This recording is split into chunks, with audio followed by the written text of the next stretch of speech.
In the last movie, you created bone chains for the legs, and you linked both the legs and the spine to the pelvis. In this movie, you take a minute to understand why it is important to link bone chains together before you get to do any rigging on the skeleton. You may want to save your file at this point, as you will need to revert back to it later. As always, you can also use the files you downloaded for this tutorial. To demonstrate the potential problem, start by hiding the mesh layer so you can concentrate on the skeleton. Select both thighs and unlink them from the pelvis. As you move the pelvis, the legs now stay in place. Select the character's left thigh. You need to create an IK solver between the thigh and the foot. Creating solvers is part of the character rigging and will be discussed in greater detail in later movies.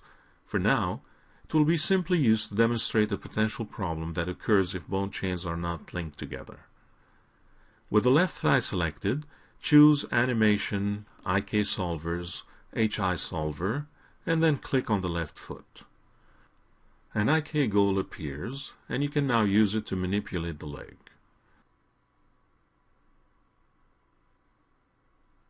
Now select the thigh again, and link it to the pelvis one more time. Notice the problem. The leg flips to a 90-degree angle. This can be remedied by selecting the IK goal, and in the motion panel, you can adjust the swivel angle value. But now, the swivel angle value's initial pose is set to 90 instead of the original 0 degree. This could potentially cause some problems with your rig later. To prevent any of this from happening and to minimize effort, it's best to make sure that your hierarchy is in place before you get to the rigging part. Try it with the character's right leg.